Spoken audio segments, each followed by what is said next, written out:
રિયાના લગ્ન તેની મરજી વિરુદ્ધ એક સીધા સાદા છોકરા સાથે કરી નાખ્યા એના પપ્પાએ. પપ્પાને ખબર પડી ગઈ હતી કે રિયા એક છોકરાને પ્રેમ કરવા લાગી હતી. એના પપ્પાએ રિયાના બેંક એકાઉન્ટ, ક્રેડિટ કાર્ડ બધું પોતાની પાસે લઈ લીધું અને સખત થઈ લગ્ન કરાવી નાખ્યા.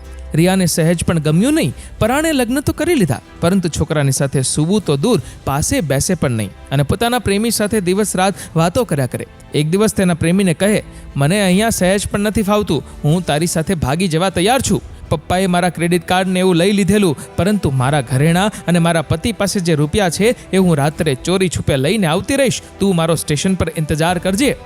રાત્રે બધાના સૂતાની સાથે જ રિયાએ કબાટ ખોલ્યો. સામે ઘરેણાં, પૈસા, રિયાના ક્રેડિટ કાર્ડ અને બેંક પાસબુક બધું જ પડ્યું હતું. સાથે એક ચિઠ્ઠી અને સાથે કેટલાક ફોટોગ્રાફ્સ હતા. રિયાએ ચિઠ્ઠી વાંચી. આ ચિઠ્ઠી તો એના પતિએ લખ્યું હતું, તારા પપ્પાના મારા પર ઘણા ઉપકાર હતા, એટલે તારું કોઈ બીજા છોકરા સાથે ચક્કર ચાલતું હોવાની જાણ હોવા છતાં મેં તારી સાથે લગ્ન કર્યા. મને ખબર છે તને અહીંયા નહીં ફાવે, તારે જવું હોય તો જઈ શકે છે. આ ઘરેણાં, પૈસા બધું તારું જ છે, પરંતુ સાથે આ ફોટોગ્રાફ્સ એકવાર જોઈ લે. તું જે છોકરાને પ્રેમ કરે છો એ એક લુખ્ખો છે.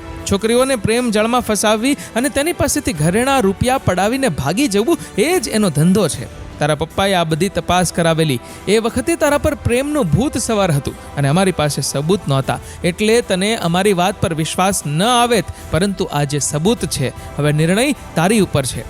છોકરીની આંખમાંથી દળદળ આંસુ વહેવા લાગ્યા. કબાટ બંધ કરી પોતાનો ફોન સ્વિચ ઓફ કરી જઈને સૂઈ ગઈ.